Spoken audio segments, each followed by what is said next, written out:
Plucky Squire is my most anticipated indie of this year, and I've finally had the chance to play it.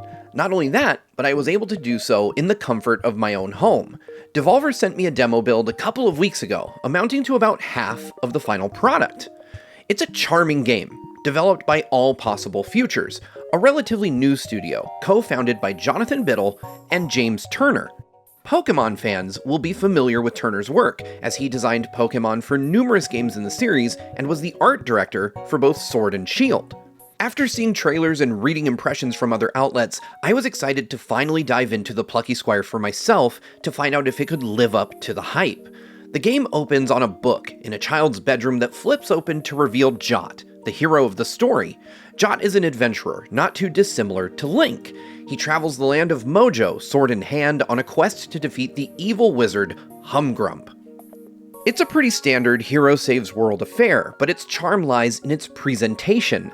Everything Jot does plays out on the pages of his storybook. Instead of scrolling through screens, Jot travels between the pages of the book, and as you reach the far edge of a page, it'll turn to reveal the next part of the story.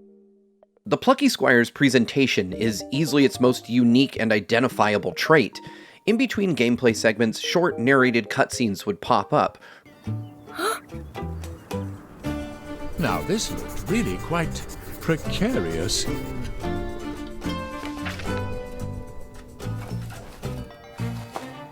Perspectives would shift and art styles would change.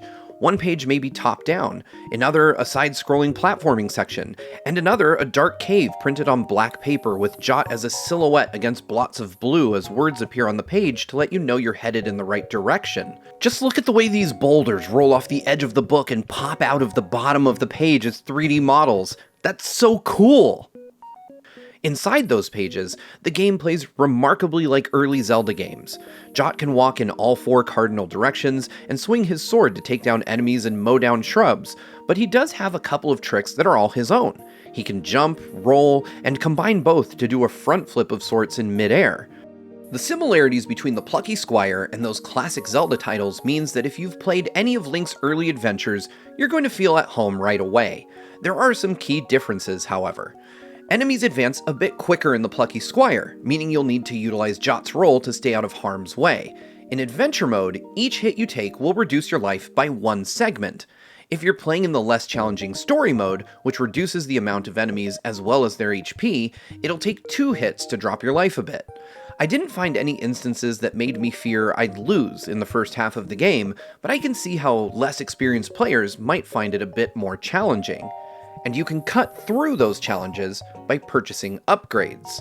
In various places throughout the world, you'll encounter Martina, a shop-shaped shopkeep, say that 6 times fast, that stocks upgrades for Jot in the form of badges that can grant him new techniques, like this sword throw, as well as pieces of concept art, like this one. While I haven't played the entire game, Martina's shop seems reminiscent of Ravio's in A Link Between Worlds. It's clear the Plucky Squire is heavily inspired by Zelda, but to reduce it to a mere Zelda clone would be unfair. My first quest was to retrieve beeswax from a friendly helper bee, but to do so I had to take down an angry honey badger. When I approached, I expected a traditional Zelda-style boss fight, but instead I was greeted with an homage to Punch-Out!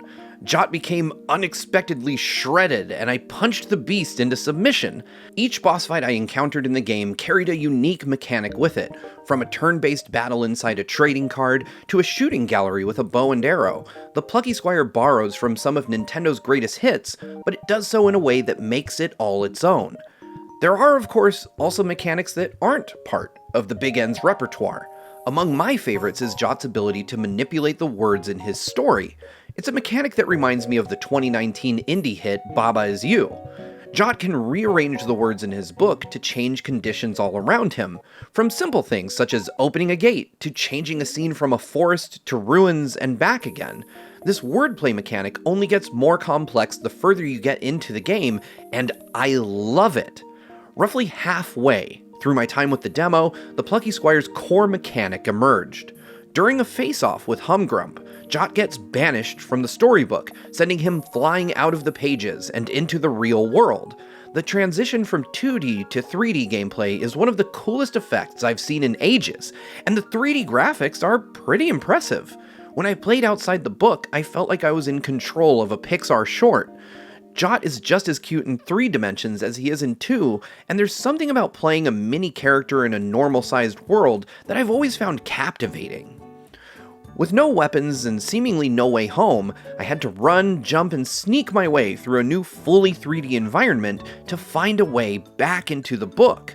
Along the way, you discover a new skill, the ability to jump into and out of any drawing in the real world, and this leads to some of the best gameplay moments I've had this year. It's basically wall merging from A Link Between Worlds taken to a whole new level. Each sketch you find in the world outside your book is a puzzle unto itself, sometimes containing unique characters or platforming challenges or even enemies to defeat. The way these 2D segments are woven into the 3D gameplay is masterful and keeps the 3D segments from feeling monotonous. At the end of my initial journey into the real world, I was rewarded with the ability to freely manipulate the pages of my book. I jumped back in to retrieve my sword, and from this point forward, I could see the fully realized version of the Plucky Squire. Dotting the landscape were now points at which I could jump into and out of the pages, and with this newfound ability, puzzles instantly became both more interesting and more challenging. Instead of just working within the confines of the page I was on, everything I had seen or encountered, both inside and outside the book, were now at my disposal. If I spotted a word on a previous page that would make things easier for me, I could now leave the book, turn back to that page, take it, and bring it to the puzzle I'm currently trying to solve to use it there. The same is true for any object in the real world. In one of the puzzles in the demo, I needed something to weigh down a switch, so I hopped out of the book, retrieved a box, and brought it back in to continue making my way through the area. At every turn, the Plucky Squire has surprised me. After playing through the 3-hour demo numerous times, I'm still left wanting more. The fact that it runs smoothly at 4K on my 4-year-old PC leads me to think that it's going to look and play great on consoles as well. I can't really find anything to complain about with All Possible Future's debut title. As of the recording of this video, there's still no release date announced for the Plucky Squire, but after finishing the first half of the game multiple times over, I can tell you this: whenever it is, it can't come soon enough. Bugs. Jot readied the elven bow. It was time to put its powers to the test.